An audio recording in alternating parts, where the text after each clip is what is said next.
Good morning. Bluebird Semaphore, Joe Wenberg. This is going to be World History for Ordinary People 44. And although I'll be talking primarily about India, I'm going to call this, and maybe a few others if I keep on India, Gupta, G-U-P-T-A, which is the name for an ancient dynasty, groups of dynasties that go back to the early part of the Common Era, roughly, I would say in the 3rd, 4th century up to the 5th, 6th century. Dynasties primarily in the more northern, they're scattered around actually, part of the subcontinent. And this Gupta dynasty basically over time encompassed most of the kingdoms that they had there. And I think during this past week or so, it became clear to me that in ancient India, there was about 16 kingdoms. I know at one time in this discussion series, I said, I can't figure out where the kingdoms were, the ancient kingdoms, what were their names. It's still difficult for me because what I'm just finding out is that many of the name places are also the names of the dynastic ruler, the king or the emperor. It's his name, it's the name of the kingdom, and it's an arduous task to make good sense out of all of this. But now I got a little closer. There's like these 16 kingdoms, and the early name for the empire was the Gupta, G-U-P-T-A. That name is still in common usage today, but primarily affixed to people's names. So I don't know how I got off on that, but because this discussion, World History for Ordinary People 44, is going to be, or it might be actually be 45. I'll make sure that I get it right when I title it. That's one thing I can usually get right. And it's, instead of saying India, it's going to say Gupta. Okay, so what did I find out this past week or so? Well, one of the things I said, if you remember, I said I can't find any evidence of deforestation in the Indian past, the history, the archaeology, or whatever. They're not talking about it. And yet, you look at the subcontinent, you figure there must have been some major deforestation at one time. There must have been. Why? Because there's so many people, they need so much agricultural land. And so they had to do some deforestation. I just didn't have a valid statement saying they did this, they did that, and the other thing. But I'm reading about one of these kingdoms, and the kingdom is something like Uda, O-U-A-D, Uada, something. But Delhi is smack dab in the middle of that, and it radiates up, down, into the east and west. It's a rectangular, and from this you would go all the way up to the foothills of Nepal's Himalayan mountains. So you're not quite in the foothills in this kingdom, Uda, but you're in the plains and the, let's call it, less monumental hills, lowlands, rolling hills, flat plains. And that's where the Gupta kingdom decided to do deforestation in order to advance the cause of agriculture. Well, listen, You know, I've said negative things about this all along. You all know my take on deforestation and my take on clearing the planet so we can have more people. You know, it's like one bad thing promotes another bad thing. You know, I personally believe, and I'll say it over and over, there's too many people on this planet. We don't need more people. The only people who need more people are the people who are collecting taxes off of people, are the people who are causing other people to work for them. That's why we need more people. But in reality, we don't, because A, if a person is never born, he doesn't know he wasn't born. So he's fine or she's fine. It doesn't matter to the person who's never been here that he's not or she is not here. So it's a don't care. You know, you have the amount of people that the natural background, environment, ecology can support, and you'll be pretty well off. But that's not the way they do it. They keep devastating, deforesting, and growing a population. Now, my lovely wife, just the other day, I think yesterday, told me that, oh, it's turning. There's now statistics that show the world population is slowing down, and that's all I say, slowing down. So maybe instead of 5% a year growth, it's 4.9. You know, and they'll make big deal out of that in the UN. Oh, we don't have a world population problem. Look, it went down 0.9% last year. Too many people, folks. Too crowded. Too much waste products. Too little left of raw material in the planet. So don't deforest and plant. Plant all the trees you can. And every time you plant one, say a prayer that you're in time to save the planet. All right? Did I say enough about that? Good. I'm glad. And listen, so here's yet another discussion. I think it's 44, 45, and I found another evidence of deforestation in ancient times. I also came across another piece of deforestation over this past week, but I didn't record it, and I forget which neck of the woods that deforestation took place. But for some reason, I'm leaning on it was in Arabia. For some reason, I don't know. Anyway, so somebody during the course of this week told me that I should be putting up examples of things from the places I'm talking about. So I had recently got this, if you could see it, all right? I had recently got this out of a thrift store. And it looks very, obviously, it looks very Eastern, Oriental. And what it is, it's an example of cloisonne. You know, where they make a copper mold right over the piece, and then they fill in that mold with enamel. And usually that enamel is from ground up stone.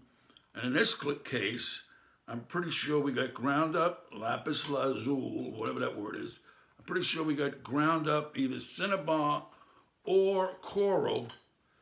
We may even have some ground up sapphire because there's a black coverings up here and in a few other places. And this is an example of cloisonne. And interestingly enough, although I thought I was going to have to pay a pretty penny for it, I didn't. And I'm surprised. I really am. I'm surprised because where I got it, they usually charge exuberant, very large prices. By the way, the base metal here is, whatever the base metal was or is, this copper-looking, bronze-looking stuff, brass-looking, copper-looking stuff is brazed on. It's just a thin layering of it, but none of it is breaking through anywhere. It's well preserved. You see it? Yeah. It's well preserved. Now, I can tell you that whenever I come across pieces like this, they're chucked filled with the paste of people inappropriately trying to polish these things, which is, of course, ridiculous because the patina of age is what is desirable, Plus, those pastes get stuck in all these little grooves. So now you got the colors of the enamel. You got the color of the bronze, and you got all this white stuff. And in the past, no matter what I've done, I've never been able to really get that stuff out of there. Never. No matter you use a brush, a toothbrush, this, that, and then you pick some other polish or cleanser and you make it worse. So I never have, and I've been doing this for freaking years. And but this time, because I'm living a little bit in the modern day, I recently, maybe 2 years ago or 3 years ago, bought a new refrigerator. Unique for me to buy anything, but and this refrigerator, just to be with the times, we got the stainless steel look, and it's not no big deal. It's not one of these super duper take you to the moon refrigerators, believe me, it isn't. But there was a cleaning solution you could buy, and I don't know why I'm talking about this. This has nothing to do with history. But there was a cleaning solution for stainless steel. So when I was thinking about cleaning this, I thought about all the things I have, what I could try. And, you know, most of them, what I'm talking about, I tried in the past, and it just doesn't work. But this stainless steel cleaning solution, I applied it, and when you do this, you do a little piece of whatever it is you're trying to fix. And lo and behold, the white went away with no deleterious effects. In other words, where I cleaned, the brass wasn't any way different in color than where I didn't clean. So I tried a little more, and there were no deleterious effects. So I just cleaned the whole thing. All the white is gone, and I have a nice bronze-looking piece of cloisonne, and I got it for a song.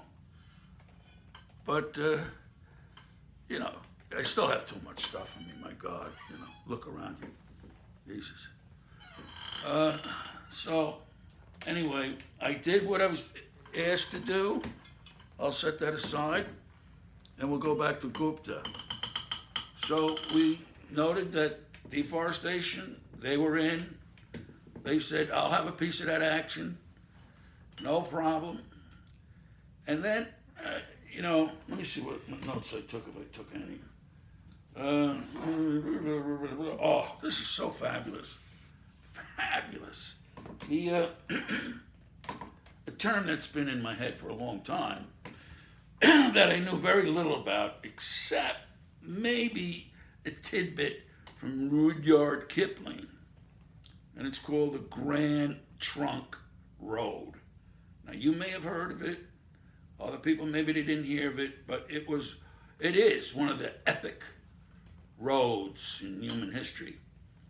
And it's in Gupta, because we're talking about Gupta, and it starts out down near Calcutta, Bengal, and all that area, on the east coast of India, more towards, well, a little bit above central India, and but I wouldn't call it north yet either, Calcutta. And then it goes in a generally northwest direction, okay? Not very dramatically northwest, but gently northwest. And it bends its way and winds its way all the way through the major points, places in that area of India, like, for example, Delhi and Beirut or something like that. But anyway, it goes all the way up, and it goes all the way up to Kabul. up there in Afghanistan. And this was called the Grand Trunk Road. And photographs of pieces of that road, just dramatic, especially when you get up in the higher areas, west and north of the Punjab. There are these tight crevices through those mountains. And you see the roads, the traffic going up through there. I mean, it's just amazing. It is amazing. There's a lot of amazing things in this world. But unfortunately, we don't venerate the world enough. So what are you going to do? But there they go at the Grand Trunk Railroad. And Roydyard has a famous passage from one of his stories about the Grand Trunk. He just describes it and talks about all the people to see on it and this and that. So, and I had known that term for a while, but I didn't have any idea what it was or where it was. And now I know. So, but the major part of what I'm reading about, and I think I've closed the book on this. I mean, I've had it up to here with mutinies. And there's more mutinies in India than you could shake a stick at. Every time you turn around, somebody was mutiny. And it wasn't mutiny on a bounty. This was mutiny in a desert. But what I want to say is that, of course, the major early mutiny was the one in Delhi, which the English were beaten down. And then as soon as they were good with Delhi, the mutineers went on to go promote mutiny in other areas, like Bombay and Lucknow and Ask Later. I don't know what the name of the place is. That's pretty funny. Look now and ask later. That was their slogan going into the siege of Lucknow. And everything was always a siege. That's the way they did their war. Although they didn't call it a war, I think because that would have been a unacceptable policy on the part of the British Empire as it faced its allies in the Western world. Because the Western world was not promoting wars on the colonized people, but a little siege, a little battle, that was okay. But you can't say war. At least that's what it looks like to me. Although the writer of this book, and I showed you that book last time, 1858, he felt that if this was significant enough fighting and killing, that it should have been called a war. So I'll call it a war. The War in India, which is actually the name of that title of that book. So what you get from reading about all these mutinies all over the place is that if you can try to sum it up what it was like, say you have a pretty good fire going somewhere. Pretty good fire, some kind of maybe a bonfire and this and that. And there's a lot of sparks flying, okay? And those sparks kind of blow up and they move out in all different various directions. And some of those sparks land here and there and they start new fires, okay? Well, that is what all these mutinies in India resemble. And there was no way of predicting where the next one was coming. So the mutineers were going all over the place, inciting rebellion.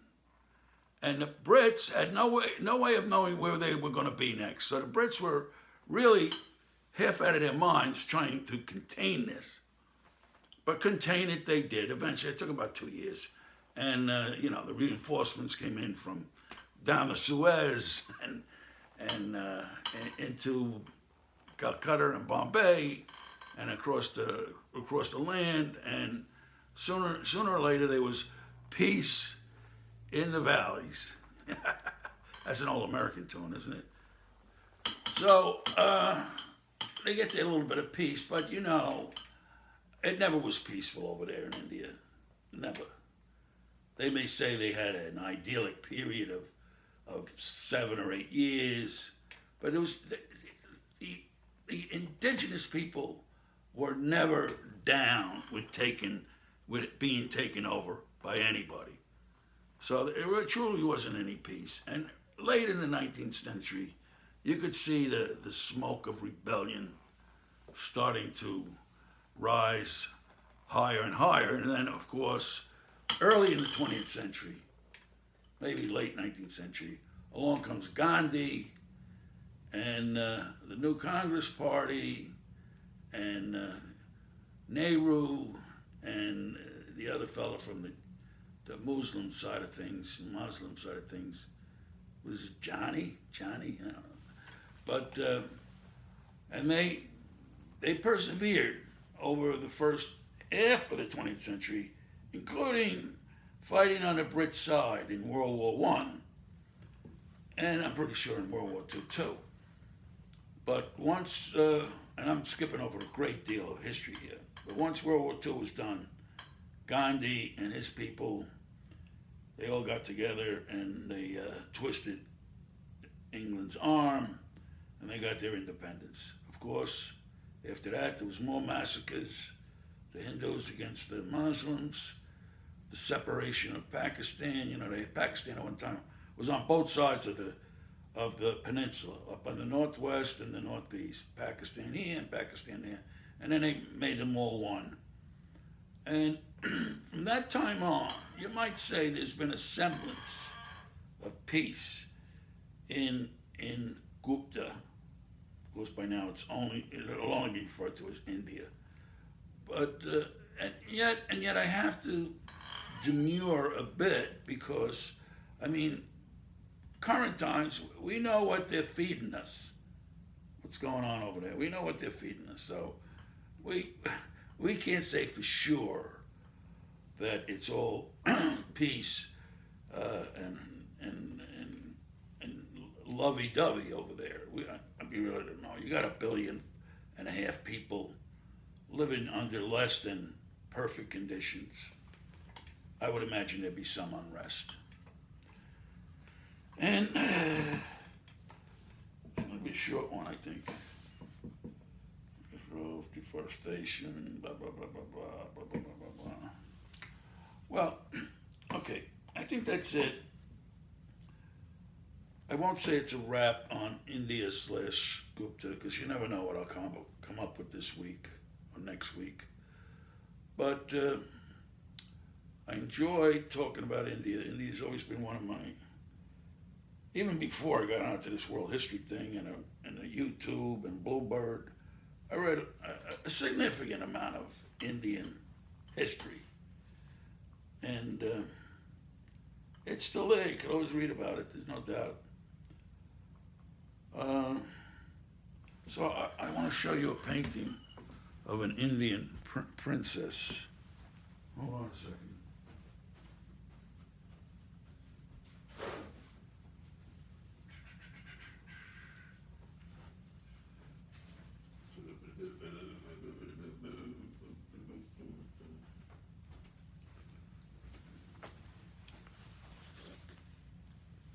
So this is my imagination going wild, I guess.